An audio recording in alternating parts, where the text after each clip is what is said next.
bonsoir à tous et bienvenue dans le Club des Sports. Ce soir, nous allons parler de lutte avec la victoire de Franc et on va dire la montée en puissance des jeunes dans cette arène.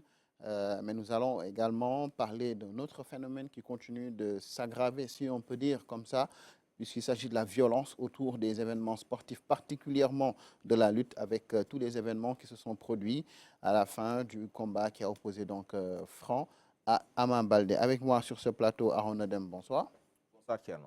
À vos côtés, Moustapha Sadio, bonsoir. Bonsoir Tierno. Et puis Pape Alassane Ndiaye en face, bonsoir. Bonsoir Tierno, bonsoir à Arona et à Sadio. Merci, bonsoir à vous. Alors, le premier thème, c'est donc ces jeunes lutteurs aux dents très longues. On peut parler de Franc qui s'est imposé devant Ama Baldé. Il y a également Reug, Serigne Ndiaye 2, Liss Ndiago ou encore Jackson. De très jeunes lutteurs qui n'ont pas plus de 10 ans peut-être de carrière dans l'arène, voire même beaucoup moins, mais qui sont en train de bousculer un peu la hiérarchie. La preuve avec la victoire de Franc sur Ama Baldé, mais ce même Franc qui avait battu il y a quelques mois Bombardier. Alors Aaron, sommes-nous en train d'assister à la naissance d'une nouvelle classe VIP au sein de l'arène sénégalaise? Mais je pense que c'est le cycle normal de ce qui se passe dans l'arène. Tous les 15 ans, on a une nouvelle génération de lutteurs qui arrivent, des lutteurs quasiment qui ont le même, sur le plan âge, qui sont dans la même catégorie d'âge, des lutteurs aussi qui ont connu une même progression en fait, parce que la génération des Modou Lô, Balla Gaye, ils ont commencé avec le CLAF vers 2006-2007, lors des premières éditions. C'est cette vague-là qui aujourd'hui domine la lutte et qui a mis à la retraite quasiment les Yekini, les Tyson, Gris Bordeaux et autres, même si Gris Bordeaux et Eumeu Sène ont quand même traversé un peu les 2 générations ou 3.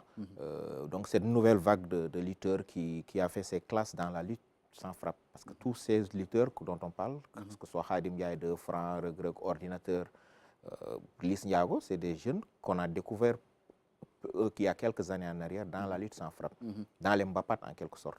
C'est des jeunes qui ont tout raflé. Un lutteur comme Ordinateur, il n'a absolument rien resté là-bas. Donc quelque part, c'est la progression normale de ces lutteurs-là, parce que la formation à la base, c'est la lutte sans frappe, les Mbapat. Et après, ils arrivent à la lutte avec frappe au bout de 5-6 ans passés dans ces Mbapat-là.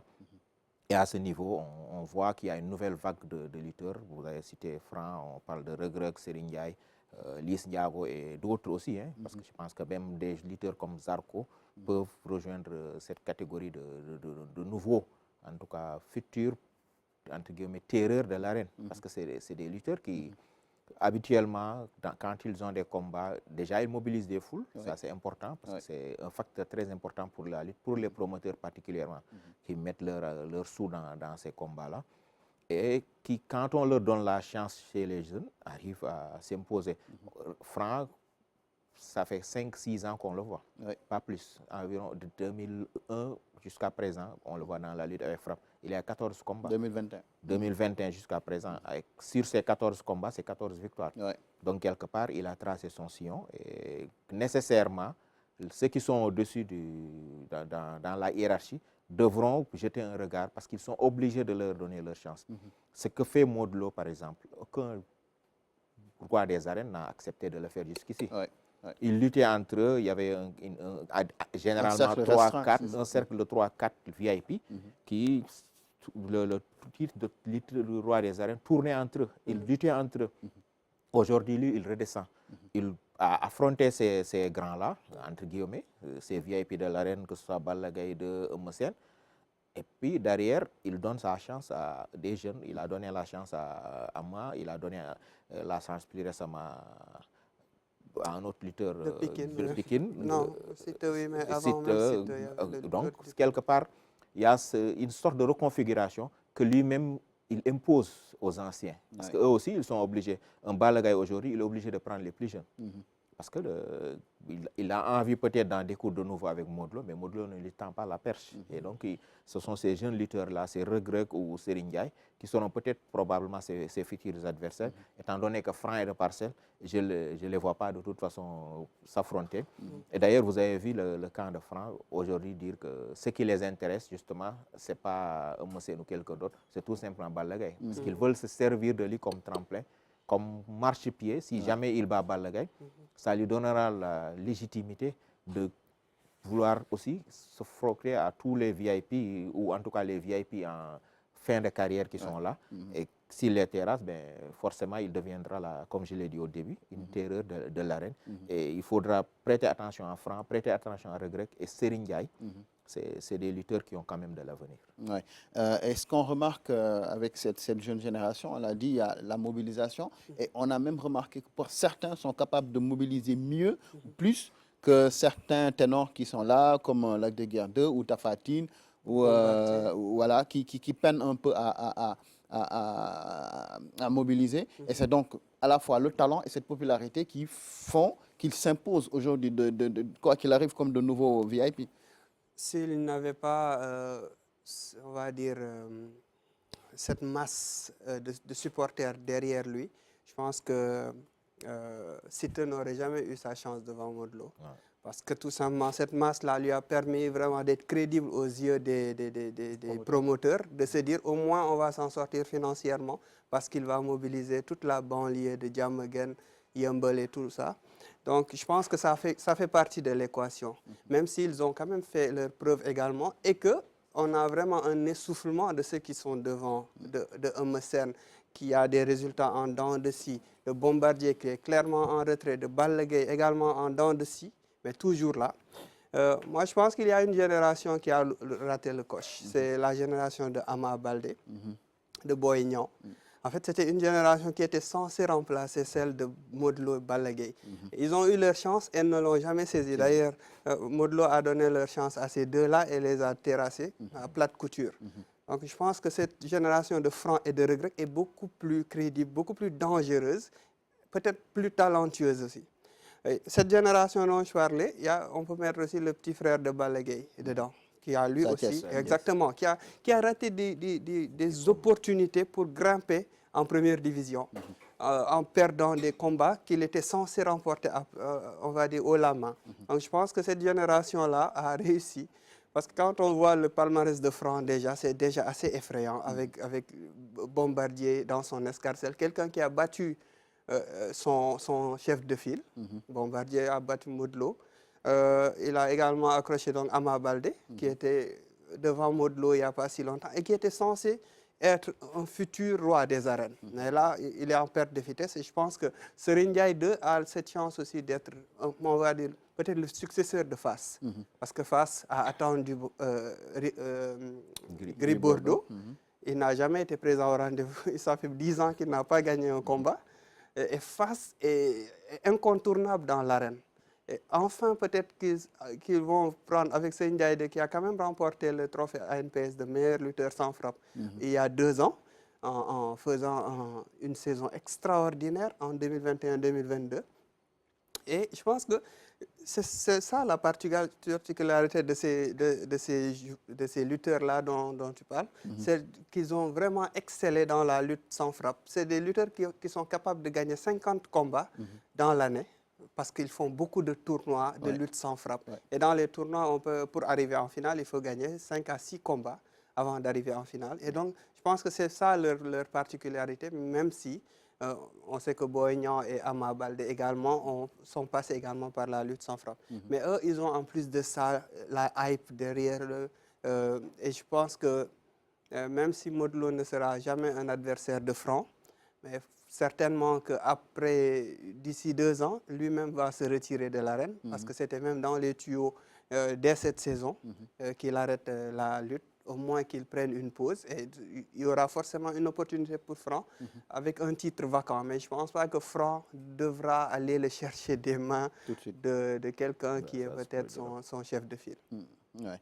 Alors, ce qui est intéressant aussi avec cette nouvelle génération, c'est qu'elle n'a pas froid aux yeux, même si après, il peut y avoir de petits accros en cours de route. On prend l'exemple de Jackson, qui est battu par Lac Rose, un peu à la surprise générale, et c'est même Jackson qui va affronter Bombardier. Là aussi, on pose la question du choix de carrière. Est-ce que c'est un risque qu'il faut prendre, mais est-ce que c'est un risque calculé?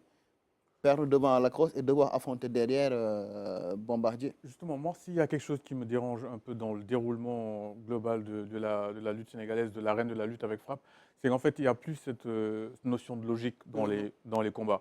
Et pour moi, ça fausse un peu la donne, parce qu'en fait, on parle de sport avant tout. Avant tout, c'est du sport. Et quand on parle de sport, ça veut dire qu'il faut qu'il y ait la notion de mérite.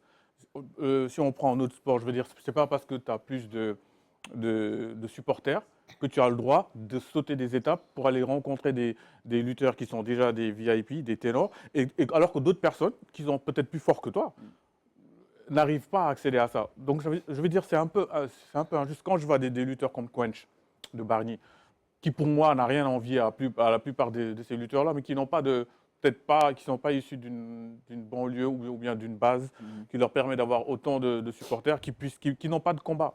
C'est un peu le cas de Gris 2, je ne sais pas. Voilà. Donc ça veut dire que maintenant, il suffit d'être. Je prends l'exemple de Prince de Pikine. Ça aussi, c'est un nouveau phénomène qui doit d'ailleurs lutter ce dimanche. Il a fait 2, 3, 4 combats. Ça y est, on en fait quelqu'un comme un potentiel. Parce que à ce rythme-là, il va bientôt rencontrer un VIP parce que c'est quelqu'un qui est très suivi. C'est ça, c'est un peu comme Siteu. Siteu, normalement, sur le plan sportif, jamais il doit affronter Modou Lô. Donc en fait, moi, c'est ça un peu qui me chiffonne un peu. Parce que dans le football, c'est pas parce que tu as 1 million de supporters que tu vas aller jouer tout de suite une demi-finale de Ligue des Champions. Mais dans les sports de combat, on dirait que c'est partout pareil. Hein. À la boxe, comment on peut voir Francis Ngannou affronter Tyson Fury pour son premier combat en boxe anglaise? Oui, mais en MMA, Kai Asakura qu'on met devant Alexandre non, mais Pantoja. dans tous les cas, c'est pour d'autres logiques. Le marché japonais que l'UFC voulait appâter. Toute proportion gardée, je veux dire, Francis Ngannou, il a quand même fait des preuves. Avant d'avoir justement cette popularité, il a fait des preuves au début de sa carrière. Dans quelle compétition? Non. C'est en MMA qu'il a fait. On revient à la lutte. Oui, mais en tout cas, l'exemple n'est pas bon parce que Francis Ngannou, la preuve, il a même montré, pour terminer rapidement, il a prouvé qu'il a même fait tomber Fury. Donc, c'est pas usurpé. Mais quand je vois comment certains lutteurs, même bien que jeunes, d'accord, c'est l'avenir, mais je pense qu'il y a des gens, il y a une catégorie intermédiaire qu'on oublie. Lac de Guiers, par exemple, qui n'est presque jamais tombé de façon vraiment nette. Comment il peut tomber s'il passe son temps? Oui, mais d'accord, mais il faut aller le faire tomber. La moitié de ses combats, il a fui. Alors. Oui, mais il y a des gens. C'est le champion des matchs nuls. Oui, mais il y a des gens qu'on est allé chercher, même si le roi des matchs pour les faire tomber. Donc je veux dire, quand des lutteurs aguerris comme ça peinent à trouver des grands combats, des combats pour être. Comment Siteu, jamais de la vie Siteu doit avoir un combat pour le roi des arènes avant Lac de Guiers. Sur le plan sportif, c'est pas logique. Donc moi, c'est un peu ça qui me dérange. Mais sinon, oui, c'est normal qu'il y ait ce renouvellement de génération. Ça rapporte de la fraîcheur. Et puis moi, je suis même plutôt pour ce rapport grand contre petit, comme on dit. Mais quand même, il ne faut pas non plus pousser le bouchon, excusez-moi, trop loin, que tu puisses être roi des arènes et d'aller combattre avec quelqu'un qui enchaîne des défaites, par exemple. Si tu sortais sur combien de défaites avant de rencontrer Modou Lô. Donc c'est un peu ça, moi, je pense qu'il n'y a pas trop de cohérence dans l'attribution des combats. Et quand on parle de sport quand même, mais les lutteurs gagnent leur vie sur ça. Donc tu peux être un très bon combattant, un très bon lutteur, juste parce que tu habites dans un coin où il n'y a pas beaucoup de popularité. Genre, je prends un exemple, si tu es un lutteur de Sacré-Cœur, tu sais que tu ne vas pas mobiliser de monde, mais tu es un grand lutteur, mais tu ne vas pas avoir l'opportunité de gagner ta vie sur ce que tu fais bien. Donc pour moi, ça, c'est des choses qu'il faut revoir. Sinon, je reviens sur la question. Est-ce que Jackson fait un bon choix de carrière en allant chercher Bombardier là tout de suite après être sorti d'une défaite? Justement, bien sûr, pour lui, c'est une aubaine. C'est ce que je voulais dire, c'est que c'est une aubaine pour quelqu'un comme Jackson de tout de suite, en plus en sortant d'une défaite, de rencontrer un ex-roi des arènes. Pourquoi? Parce que non seulement, moi, à mon avis, il est favori. En fait, il n'a rien à perdre parce qu'il va, à mon avis, il va gagner.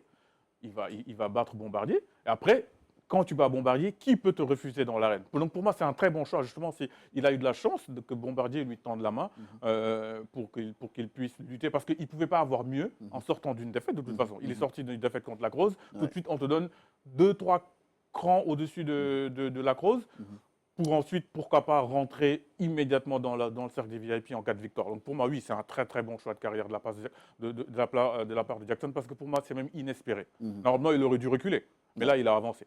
Donc, quoi qu'il arrive, s'il perd, on va dire, bon, c'est Bombardier, c'est quand même double roi des arènes, il n'y a pas péril en la demeure. Alors que s'il gagne tout de suite, il peut même demander, pourquoi pas, Modulo ou un autre ténor. Ouais. Alors, l'autre remarque à Ronan, c'est que tous ces lutteurs-là ne sont pas des chefs de file dans leur écurie ou leur école de formation. Ils sont soit numéro 2 ou aspirants numéro 2 pour certains. Est-ce que quelque part, ils ne bousculent pas ils bousculent la hiérarchie dans l'arène, mais ça va aussi créer un peu... Est-ce que ça ne va pas créer des remous au sein de leur écurie? Parce que si on enchaîne des victoires, on devient un peu une sorte de tête de file, mais on est toujours derrière quelqu'un. On est sous la coupe d'un numéro 1 ou d'un numéro 2. Bien, c'est d'autant plus vrai que ce qui se passe à Fass aujourd'hui reflète ces réalités-là. Le chef de file, il est sur 10 ans de défaite. Depuis 10 ans, il n'a pas gagné le moindre... Griboro n'a pas gagné le moindre combat. Serigne Ndiaye 2 est là, Ada Fass est là. Non seulement ils mobilisent des foules, mais ils sont meilleurs lutteurs que lui. C'est la réalité aussi de l'arène. Ils ont des victoires, ils ont de très belles prestations. Et à chaque fois qu'ils gagnent, c'est avec la manière. Donc, quelque part, c'est obligatoirement qu'ils sont en train d'arracher ce statut de chef de file-là. Ils envoient en quelque sorte à la retraite leur leader d'écurie. Et aujourd'hui, vous prenez Franc, il est dans l'écurie de Papa Sow, au Parcelles. Donc, quelque part, il a quasiment mis hors circuit son leader d'écurie, qui ne lutte quasiment plus. Donc, lui, il a pris entre guillemets, le patronage ou le leadership ou la présidence de cette écurie-là. C'est le meilleur lutteur de cette écurie aujourd'hui. Donc, quelque part, c'est effectivement ce qui se passe. En plus de bousculer la hiérarchie dans l'arène, parce que, comme il l'a dit, effectivement, il n'y a aucune logique dans la manière dont les combats sont organisés. C'est les amateurs ou en tout cas les communicateurs traditionnels, les spécialistes de la lutte sur les plateaux de télévision qui font et défendent des affiches. C'est eux qui spéculent et qui, quelque part, avec la complicité des promoteurs. Parce qu'eux-mêmes, ils ne suivent aucune logique. Vous avez vu des promoteurs dire qu'ils proposent 250 millions à Modou Lo pour affronter Balla Gaye, pour un remake, troisième remake de leur long feuilleton, puisqu'ils sont déjà à 2 combats. Et malgré cette manne financière énorme qui n'a jamais été proposée dans l'arène, il y a un lutteur qui a dit non. J'ai ma trajectoire, un schéma sportif que j'ai tracé, je préfère m'en tenir à ça. Et donc, ça veut dire qu'il y a quelque part une révolution qui s'opère aussi quelque part dans le milieu de la lutte avec ces jeunes qui arrivent. Ce n'est pas seulement l'argent qui détermine ce qui se passe. Dans le cas de Bombardier, il est devenu un marchepied pour les jeunes lutteurs. Ils savent qu'ils peuvent passer par lui. C'était le cas contre Regreg et tout récemment contre Franc et certainement peut-être contre Jackson. Ils savent qu'ils peuvent passer par lui pour avoir des raccourcis et se retrouver, en tout cas, même s'ils ne sont pas dans la chambre des VIP, dans l'antichambre au moins. Parce que ça trouve de nouvelles perspectives. Parce qu'il n'y a aucune logique dans la manière dont les combats sont organisés. Vous voyez parfois un lutteur qui n'a aucun palmarès, qui puisse justifier qu'il aille tomber sur... Vous lui donnez un palmarès, 15 combats, il a déjà 10 défaites. Et seulement 5 victoires. Et on se réveille un beau matin, à l'image d'un Lac de Guerre 2, qui ne gagne jamais. Et on dit, on va mettre Lac de Guerre 2 contre Eumeu Sène ou Modou Lo, qui sont sur 1, 2 ou 3 défaites. Jamais. À ce moment-là, il était quand même jamais gagnant. Mais au moment où il affrontait Eumeu Sène, quand même, je pense qu'il était un peu au sommet. Non, mais depuis il avait remporté le CLAF et avait battu Baboy. Quand il a démarré, il gagnait et les gens disaient que c'est un futur roi. C'est ce qui se disait. C'est un futur roi parce qu'il a la force physique, il a aussi la technique mais il n'a pas le courage qui vous mène à aller affronter votre adversaire. Une fois dans l'arène, on a l'impression de voir un peureux qui a peur de prendre des coups. Non, je ne suis pas sûr que c'est de la peur. Ben, c'est ma lecture. Une fois que tu rentres dans le Géobi, il n'y a pas de peureux. Je pense pas que le changement est intervenu après le décès de Mamaba. Ça a complètement changé.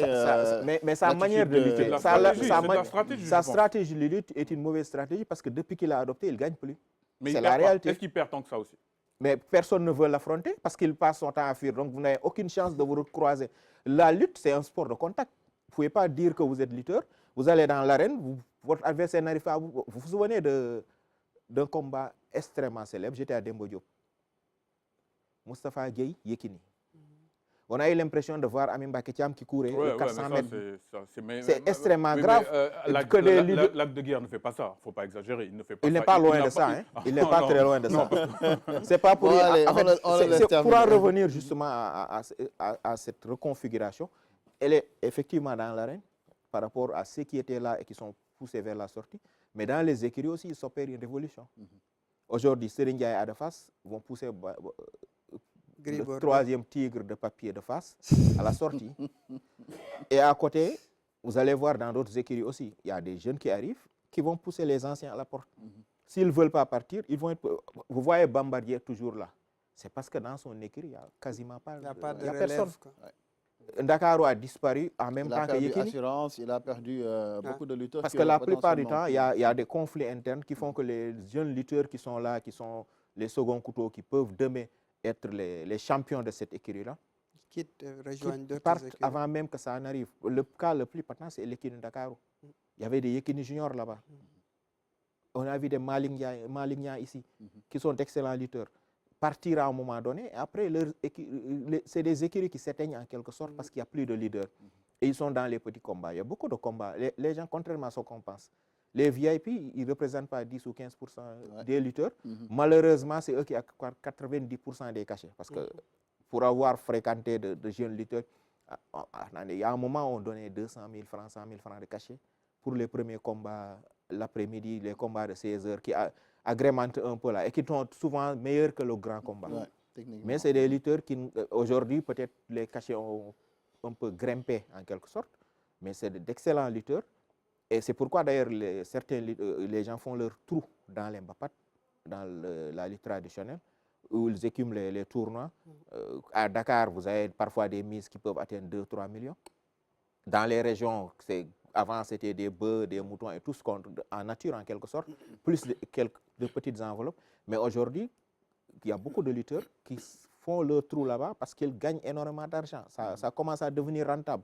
Même si la rentabilité dans la lutte sénégalaise, c'est un petit groupe et c'est les VIP là. Et donc ces jeunes-là vont venir bousculer leur écurie pour s'imposer en tête d'affiche et bousculer la hiérarchie dans l'arène parce que tous ces anciens-là, c'est vrai qu'il y a la question de la limite d'âge qui devient une problématique aujourd'hui dans la lutte parce qu'il y a des dérogations qui permettent à des gens d'aller au-delà des 45 ans qui étaient le blocage en tout cas pour les licences. Aujourd'hui, ces anciens-là, ils sont appelés à partir. Ils devront partir d'eux-mêmes parce qu'ils sont en fin de cycle, ils comprennent qu'ils ne peuvent plus aller au-delà des limites physiques qui les rattrapent. Ou alors, ils seront poussés à la sortie, à l'image de face, un Gris Bordeaux, les jeunes là vont le pousser à la sortie, ils n'ont pas d'autre choix. Alors, Gris Bordeaux fait partie, ou un scène en tout cas, de ces papis-là, qui vont certainement faire de la résistance. Ils ne vont pas se laisser pousser à la sortie. Bon, c'est vrai que pour Gris, c'est quand même très compliqué. Mais un lutteur comme un scène, malgré son âge, physiquement, tient quand même la route quand on le voit devant certains jeunes. Est-ce que ça va être simple ou comme Tafa Gueye l'a fait, comme Bombardier en train, ils vont servir d'escalier pour monter les marches du sommet, pour atteindre le sommet? En tout cas, ils ne sont pas prêts de partir de sitôt, en tout cas ce qui concerne Eumeu. Gris Bordeaux, je pense que la fin approche quand même. Je pense que lui-même se rendra compte quand même que 10 ans sans victoire, c'est quand même too much. Pour Eumeu, on ne peut pas dire ça parce qu'il a quand même récemment gagné, et pas récemment, il y a 2 ans, on va dire. Non, il y a moins d'un an, contre Sathies. Oui, Sathies, exactement, il a battu Sathies. Donc, pour Eumeu, on voit qu'il a des... C'est pour ça que je parlais des résultats en dents de scie. Quand il gagne une fois, il perd le combat suivant. Et je pense que lui a toujours été un lutteur offensif et spectaculaire. Pour moi, si on devait désigner le combat le plus spectaculaire de l'année, c'est son combat avec Gris Bordeaux. On cite Gris Bordeaux quand même là-dedans. Il va quand même partir avec cet honneur-là d'avoir été... on va dire, le perdant de l'un des combats les plus spectaculaires de l'histoire de l'arène, où les deux lutteurs s'en sont donnés à cœur joie. Et je pense qu'ils n'ont pas déçu non plus, parce que la retraite, ça fait peur à tout le monde, quel que soit le domaine d'activité. Et lui, il ne s'est pas recyclé, genre dans le MMA, comme l'a fait Bombardier, qui, lui, peut de temps en temps avoir des combats de MMA, outre-Atlantique ou bien en Europe. Là, il est capable s'il devait quitter l'arène sénégalaise, je pense que la peur de ne plus avoir des cachets, des sponsors, l'accablerait. Et je pense qu'en ce qui concerne les dérogations, je suis sûr que tous les lutteurs qui le demanderont l'auront. Pour la question de la limite d'âge, j'ai l'impression que c'est juste là pour montrer que la lutte est bien organisée. C'est pour faire semblant, pour dire on va les protéger de leur âge, par exemple. Mais je suis sûr que tous les lutteurs s'il y avait encore Alioune Sarr au CNG, il n'y aurait pas eu de dérogation. Lui, il veille sur la santé du lutteur, ce qui n'est plus le cas de l'actuel CNG. Absolument. Donc, moi, je pense que les jeunes devront quand même se coltiner encore des lutteurs comme Balla Gaye 2, comme Eumeu Sène, Tapha Tine également, qui ça fait longtemps quand même qu'il n'a pas eu de combat. Ouais, depuis sa victoire contre Eumeu Sène. Il faut dire aussi que les VIP... Il a perdu après contre Balla Gaye. Tapha Tine, oui. Une nouvelle fois, il a perdu une deuxième fois face à Balla Gaye. Lui, il n'a toujours pas cette chance-là face à Modou Lô, depuis que Modou Lô a repris la couronne. Et pourtant, ça aurait été plutôt logique. Lui qui a déjà combattu pour la couronne face à Balla Gaye, et qui a déjà battu un ancien roi des arènes, Bombardier, qui aurait quand même dû avoir sa chance. Et le match-up aurait été très intéressant. Pour une fois, on allait voir Modou Lô s'attaquer à quelqu'un qui lui rend 2 têtes quasiment de hauteur. On l'a déjà vu avec des gens plus grands que lui face à Bombardier. Il a d'ailleurs perdu juste parce que Bombardier avait une masse musculaire beaucoup plus importante que lui. Il a déjà gagné contre des gens plus costauds que lui également, mais il n'a jamais affronté, par exemple, parce que pour moi, le seul prototype qui s'approchait de Tapha Tine, c'est Malick Niang. Et il s'est retiré de l'arène alors qu'il était au sommet, on va dire. C'est pour des raisons que lui seul sait. Donc moi, je pense que la génération Balla Gaye Eumeu Sène est encore là pour un moment. Parce que quand on voit jusqu'à aujourd'hui Bombardier, je pense que Bombardier a peut-être 5 ans de plus que Eumeu Sène et peut-être 10 ans de plus que Balla Gaye. Éventuellement, on va encore voir Balla Gaye qui attend toujours cette trilogie avec Modou Lô, la troisième et peut-être la dernière. Mais bon, Modou Lô a d'autres plans. C'est plus il regarde plus bas avec la jeune génération. Très bien. Allez, on va tout de suite passer au deuxième thème.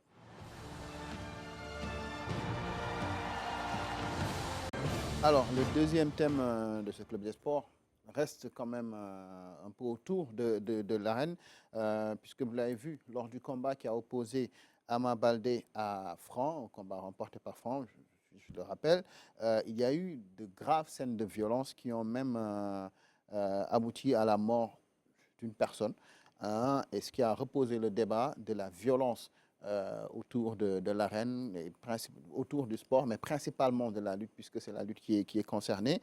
Alors là, ce qui a eu pour conséquence d'abord un communiqué de la police qui se retire, entre guillemets, de la sécurisation, là aussi, des combats de lutte. Alors, Pape Alassane, les faits sont graves. Je pense qu'on a souvent parlé un peu de la violence. On a parlé du football, du basket, mais surtout, on parle souvent de la lutte. Mais est-ce qu'aujourd'hui, la police peut dire « je me retire des combats de lutte » ? C'est vrai que c'est assez surprenant, cette décision du ministre de l'Intérieur de spécifier, enfin de dire que même si c'est pour... Il a bien dit que c'est jusqu'à nouvel ordre. Donc, c'est amené à ce qu'il y ait une évolution. Mais ne serait-ce que même pour que ce soit un nouvel ordre, pour moi, c'est quand même très fort de café de dire qu'on se retire. Pourquoi ? Parce que c'est une question de sécurité publique. En fait, ce qui s'est passé ce dimanche, il faut quand même le dire. C'est vrai que c'était à l'issue d'un combat de lutte, mais c'était bien au-delà de l'enceinte sportive. C'était même pas dans les alentours immédiats, puisque ça s'est passé à Guédiawaye. La mort d'homme. L'agression qui a abouti oui. À la... Ouais. Voilà, mais il faut dire que sur tout le parcours, ils ont fait des dégâts. Oui, ils ont fait des dégâts, mais je pense que ce qui a sollicité, ce qui a motivé le communiqué, c'est parce qu'il y a eu mort d'homme. S'il n'y avait eu que des petites blessures ou bien des agressions, il y en a tout le temps. Que ce soit dans les navétanes, que ce soit dans même le championnat local, même parfois dans les sorties de concert.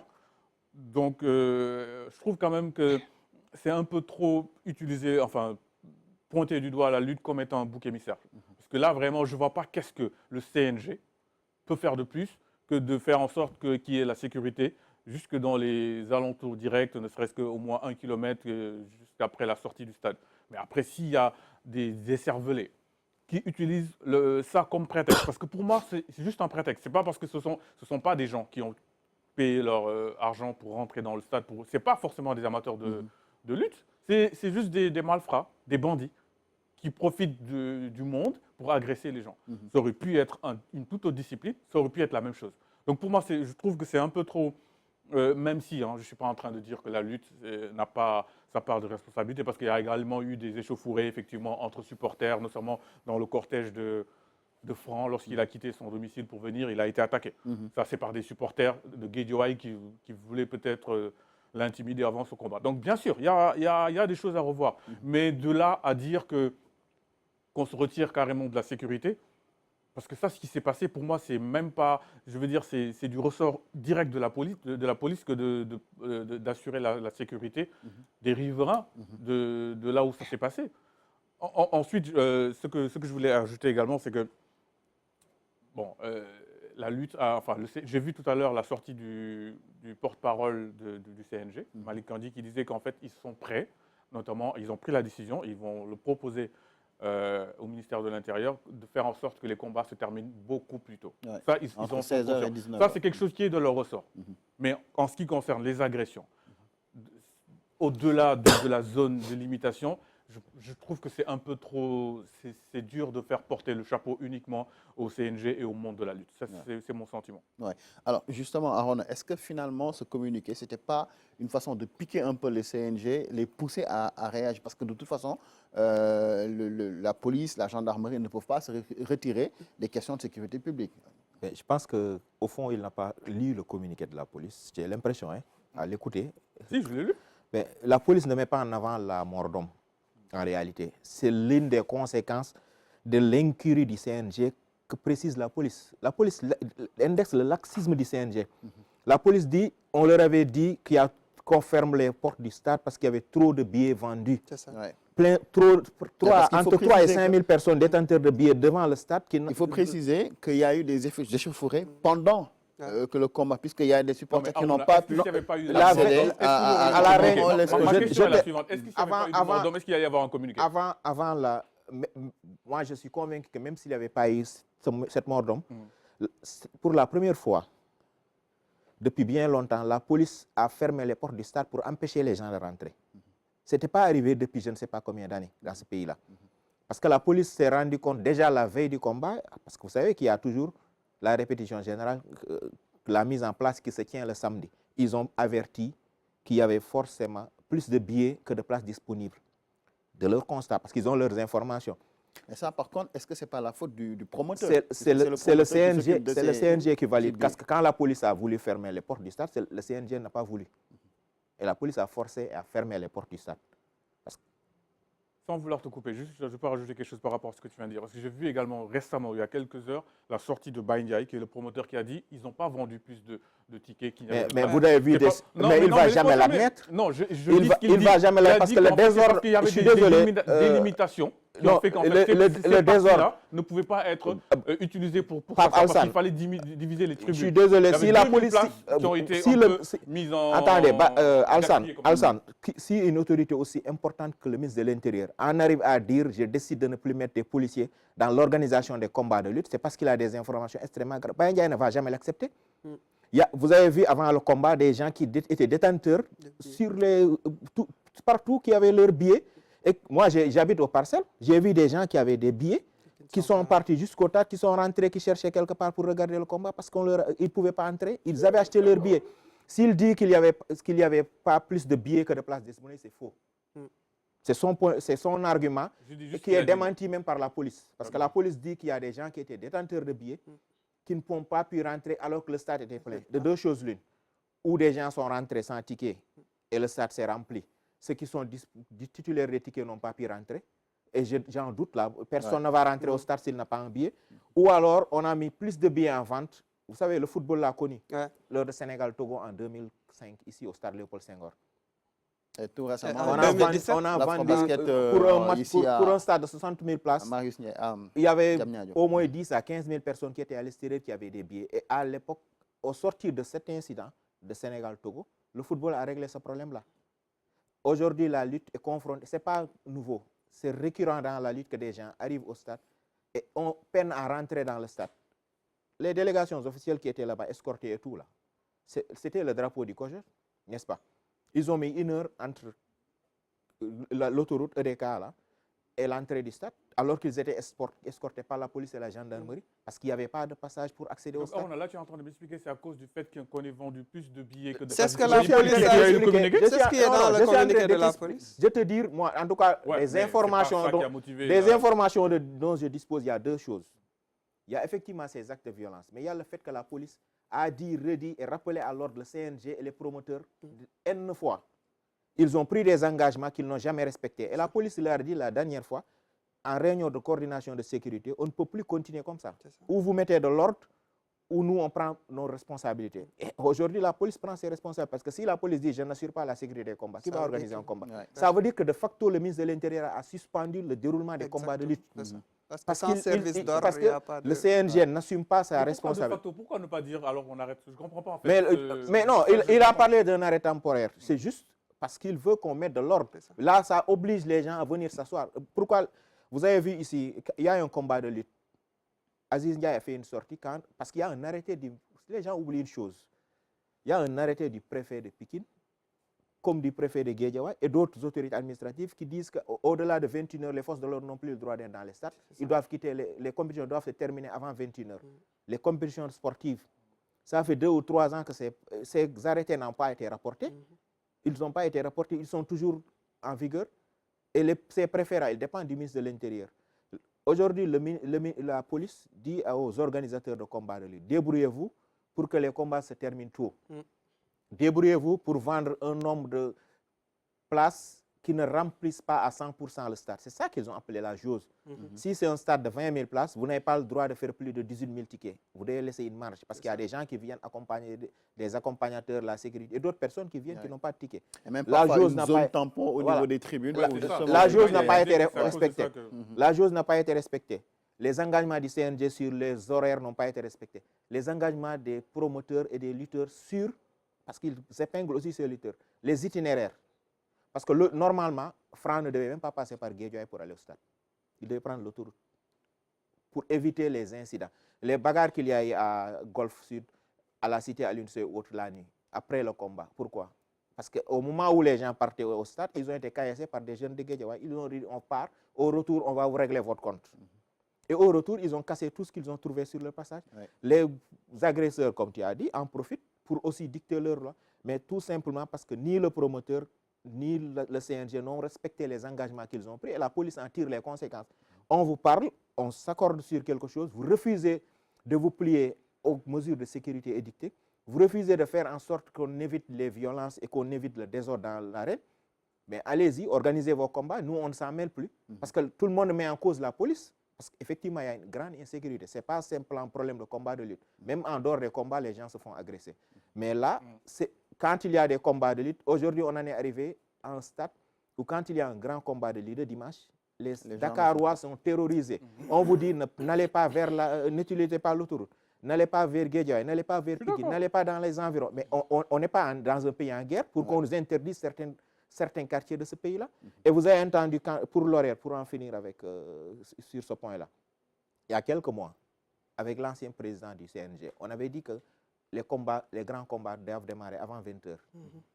On a entendu Aziz Ndiaye, promoteur de lutte, dire que lui, il organisera ses combats jusqu'à l'heure qui lui plaît, jusqu'au-delà de 22 h. Et après cette déclaration, on a vu un combat de lutte, parce que c'est un combat de lutte qui avait commencé à 22 h 42. Pour 30 minutes de combat, ça veut dire donc qu'à 23 h 30, les gens seraient encore au stade.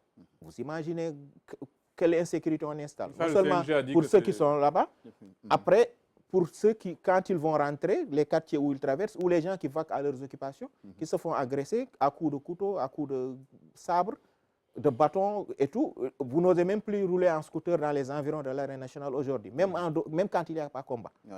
Vous risquez le soir de vous faire agresser. Donc, que la police prenne ses responsabilités. on s'attendait Non, à mais ça. là, justement, elle n'a pas pris ses responsabilités, elle a dégagé ses responsabilités. Non, moi, pour c'est- moi, elle a pris ses responsabilités parce qu'elle va obliger aujourd'hui le CNG et les promoteurs et les lutteurs à venir s'asseoir et on va mettre enfin les points sur les i. La police en arrive à dire au football, vous n'organisez pas parce que tout ce qu'il y a comme policier pour réprimer ou mettre de l'intérêt de l'ordre, on le met à la lutte. Et malgré ça, on a des problèmes. Alors justement, il y a un sur ce souci quand point-là, c'est très important puisque on a vu que ce week-end, il y a eu 3 matchs de Ligue 1 qui n'ont pas été joués parce que justement la police disait ne pas pouvoir, le GMI en tout cas, ne pas pouvoir assurer la sécurité. Ce que le directeur de la police lui-même est revenu pour dire non. Le GMI dispose de suffisamment d'éléments pour assurer toutes les manifestations. Donc c'est une façon de dire effectivement que si la police décide de se retirer, parce qu'on sait que si la police n'assure pas un événement, il n'y a pas d'événement. Donc la sécurité autour de l'événement. Mais, je le disais, cette attitude pointe un peu du doigt le CNG. Mais en réalité, c'est quoi le rôle du CNG? On peut se poser la question. Le CNG ne donne pas d'accréditation. Le CNG ne décide pas peut-être de qui va lutter contre qui. Le CNG fait quoi en fin de compte? Pour revenir d'abord à... Je pense que Aruna a raison de dire que la police a pris ses responsabilités. Elle n'a pas dégagé ses responsabilités. Parce que tout simplement, il faut lire entre les lignes. Quand la police dit... On n'assure on n'a plus. pas besoin de lire entre les lignes. Non, mais Alors, il faut lire entre les lignes. Le communiqué est un fait. Mais imagine Mais parce que le c'est promoteur peut-être aussi parce du que dimanche, il y a un combat. S'il dit d'accord, il n'y a pas de sécurité, moi je vais ramener ma propre sécurité. Non, il n'y aura pas. Est-ce que- En fait, non, t'as pas Le compris. préfet va prendre un C'est ça. arrêté et lui dire il n'y a pas de service C'est d'ordre. ça. Exactement. Est-ce que finalement, C'est aussi est-ce que la simple. police a le droit d'interdire parce que c'est ça, Si. ça aussi. Non, C'est- La c'est police des n'est raisons pas de sécurité. l'autorité. La police Non, n'est c'est pas- le mais préfet qui interdit. Le Voilà, préfet va la le police dire, n'est il pas n'y a pas de l'autorité service d'ordre, les administrative. conditions sont pareilles, On va- bien organisées. c'est Et ça. vous oubliez une chose, On va les laisser infractions Tafa- qu'on organise appartiennent à l'État. Qui veut organiser un combat de lutte à l'arène et l'État te dit je ne vous donne pas On mon laisse stade. Tafa- Le rôle du CNG, moi je pense que le CNG manque de poigne et manque également, on va dire, de zone d'action. Parce que le CNG a l'air d'être toujours dominé par les promoteurs notamment. qui gèrent Et les aujourd'hui, c'est pire, accréditations. les lutteurs te disent c'est nous qui avons installé le président du CNG. C'est ce qu'ils C'est disent. grave. C'est ce qu'ils disent. Mais il faudrait qu'on redéfinisse un peu les zones d'action du CNG. Il faut que le CNG puisse vraiment arbitrer, puisse également avoir un œil sur la délivrance des accréditations, puisse gérer également au niveau de la billetterie. Parce que Baye Ndiaye ne peut pas nous dire oui, on n'a pas vendu plus de billets que prévu, alors qu'il sait qu'il y a un dispositif sécuritaire qui empêche de vendre jusqu'à 20 000 places. Parce que tout simplement, il faut laisser une marge. Ça, quasiment toutes les enceintes le font quand il y a des manifestations de grande ampleur. Donc, en réalité, a-t-il vendu 17 000 places ou en a-t-il vendu 20 000? Et la police le dit dans son communiqué. Il dit que parce que la jauge a été atteinte, ils ont décidé de fermer les portes du stade. Ouais. Et cette fermeture-là a entraîné un déchaînement de violence derrière, en réalité. C'est là où les échauffourées ont commencé. Et jusqu'à... Parce qu'il ne faut pas non plus se dire que ça s'est passé à Guédiawaye. Pikine et Guédiawaye, qu'est-ce qui les sépare? Rien du tout. Rien du tout. C'est dans le cette même allée-là. L'arène Ouais. nationale est dans cette allée des parcelles. Pikine, Guédiawaye. C'est dans cette zone-là. Ils ne respectent pas non plus les itinéraires que la police leur a recommandés, alors qu'il y a une réunion préalable pour dire l'écurie de Franc, vous passez par l'autoroute pour éviter des affrontements. Ils ne respectent pas ça. Ouais. Si le CNG... Et souvent, ils ne respectent pas pour des raisons mystiques. Oui, si le CNG ne parvient même pas à leur imposer des itinéraires, si on se dit on va faire une réunion technique et que tout le monde est d'accord, il y a les représentants des 2 écuries concernées, il y a le CNG, il y a le promoteur.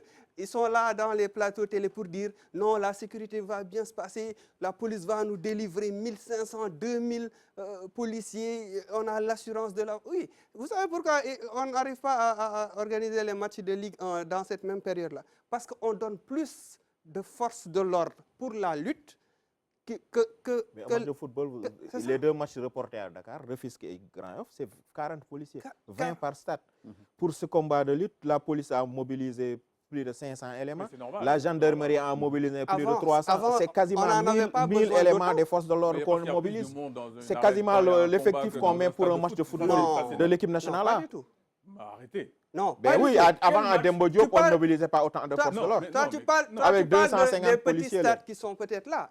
Mais par exemple, Mais aujourd'hui, à on est Dembo obligé Diop, de mobiliser on avait- 1000 éléments de police pour, on avait- à- Non, mais là, pour encadrer mais un là, combat on de parle lutte. Dembo Diop, Avant, on n'a là. pas Dembo besoin Diop, d'avoir tu parles de 500 matchs policiers. de- à Dembo tu Diop, parles des matchs. Même de la foot. lutte à Dembo Diop, on ne mobilisait pas 500 policiers. Ouais, il y avait, je me C'est souviens, ça. On est là, on est 300, témoin de ça. C'est 500, justement ouais, à cause d'actes de violence qui sont quasiment systématiquement lors des combats de lutte que la police est obligée de renforcer son dispositif sécuritaire. Et ce renforcement du dispositif sécuritaire, Pour ce combat-là, en général, la police gérait l'arène nationale et la voie d'accès qui mène à l'arène, entre le long de la route du Technopole. mais là, Mais on c'est dirait que pour ce cette- combat-ci, c'est la gendarmerie qui est venue en appoint et la police gérait l'intérieur et les quartiers environnants.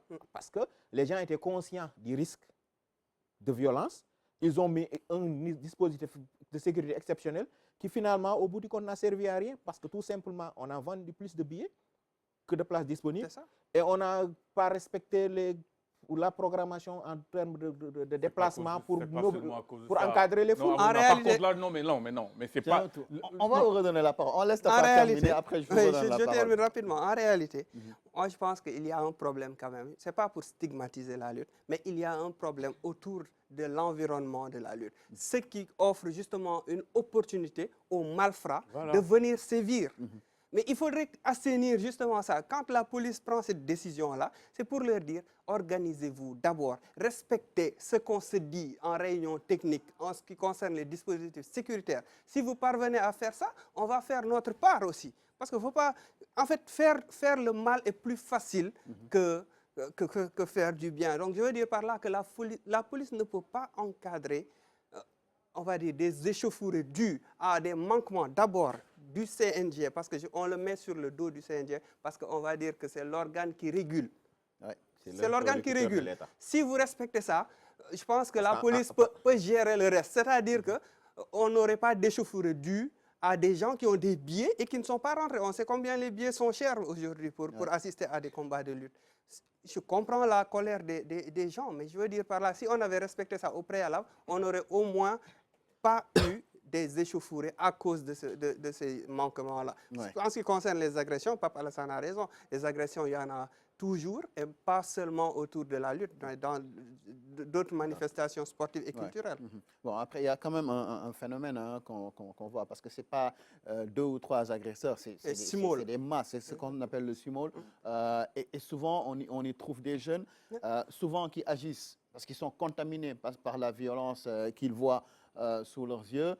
Mais il y a également cette tension qu'on crée autour de chaque combat de lutte sur les face-à-face. Et même parfois, nos confrères, qui, lorsque c'est trop tendre, peuvent se permettre de prendre le micro pour dire aux lutteurs, les gars, mettez un peu de piment, Est-ce que tout cela ne contribue pas justement à créer cet environnement violent? C'est un raccourci un peu trop facile. Dans tous les sports de combat, tout à l'heure tu disais Sadio, quand il y a un Tu as combat dit de... que ce n'est pas le bon exemple. Non, je ne parle pas du même exemple. Je ne parle pas de Francis Ngannou ou de Usyk. Quand il y a un combat de MMA, mais les promoteurs, mais avant les face-à-face, mais les gens, ils se battent. Mais c'est pas ça qui explique. Mais ça se limite les supporters comprennent que c'est entre les deux voilà, lutteurs.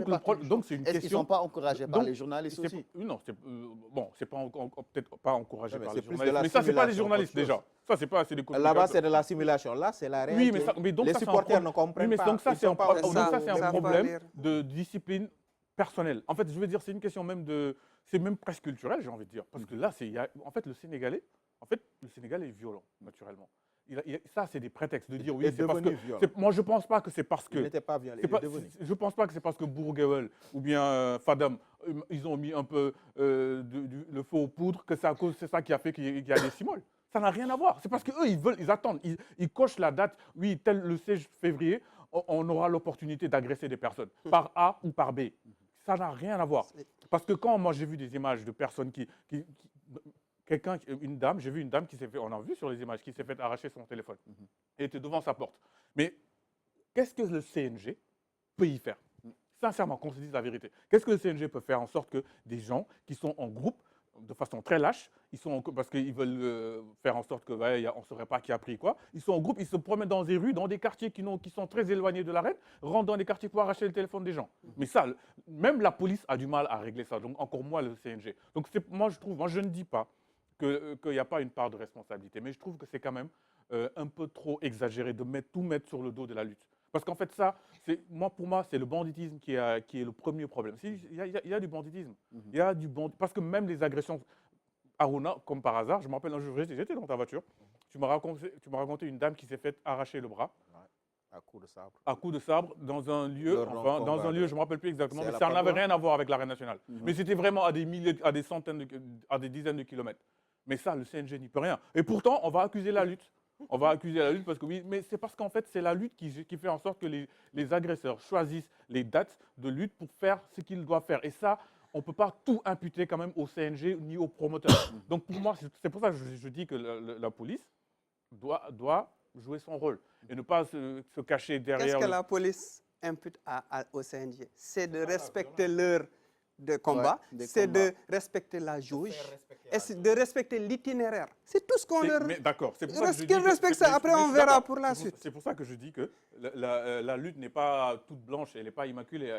Il y a des choses à leur imputer. Mais par contre, là, sur ce cas précis-là, j'ai l'impression que on fait un mauvais procès. On fait un mauvais. Moi, c'est pas que je suis un amateur. Je vais pas moi à l'arène nationale. Je suis pas le plus. Mais c'est peut-être aussi dû au fait que le CNG a le pouvoir de sanctionner un promoteur ou un lutteur, ce que la police n'a pas.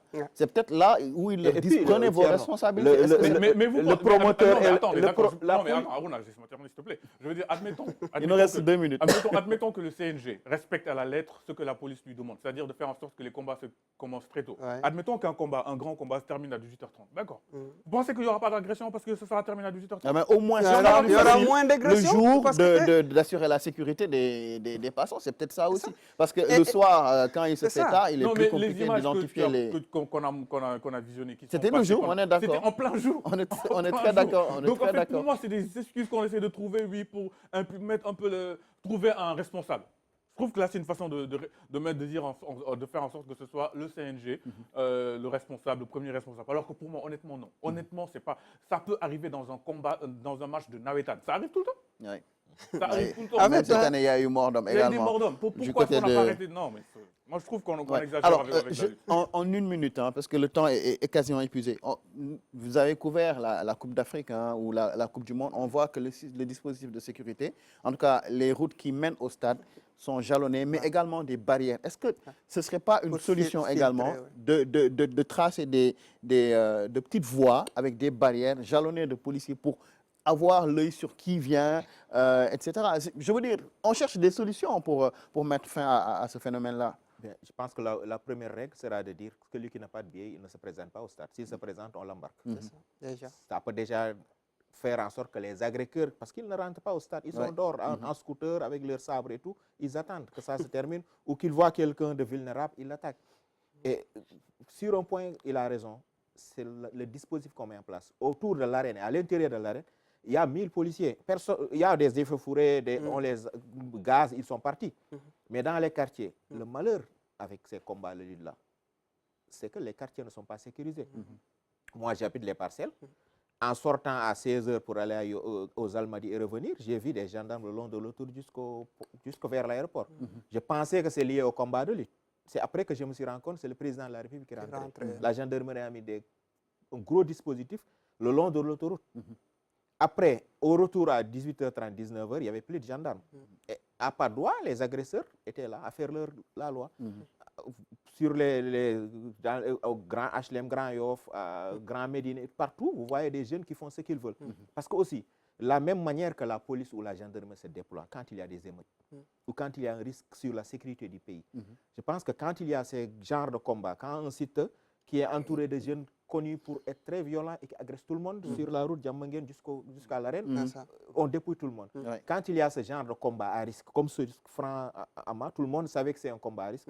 Je pense que le dispositif de sécurité, quand on met 1000 policiers autour de l'arène et dans l'arène avec des gendarmes, on doit penser aussi à mettre 2 à 3 000 gendarmes dans beaucoup de quartiers de Dakar. Pourquoi pas aussi déployer l'armée également? Parce que, mais si le dispositif de sécurité qu'il y avait autour de l'arène, on savait que les gens de Parcelles, en rentrant, ils allaient passer par la route des Niayes, par Golf, par Guédiawaye est rentré. Il y a cette rivalité entre Parcelles et Guédiawaye. Ouais. On savait qu'il y allait y avoir des incidents. Où était la police? Tout à fait. Quand on cassait les vitres des voitures et des maisons, ils sont rentrés dans les quartiers pour saccager. À Golf, il y a un poste de police. Pourtant, ces policiers-là n'étaient pas en mesure d'intervenir. Absolument. Donc, je pense que la police aussi Allez, et la gendarmerie doivent revoir la manière de sécuriser quand il y a ces événements. C'est ça, on va s'arrêter là en tout cas. Leur métier, je pense que, bon, il y a peut-être moyen de revenir sur ce débat, peut-être la semaine prochaine, on verra bien, puisqu'il y a énormément de choses à dire. En tout cas, le temps qui nous est imparti est malheureusement terminé. Le débat est très passionnant. Mais on va se donner rendez-vous la semaine prochaine pour un autre Club des Sports.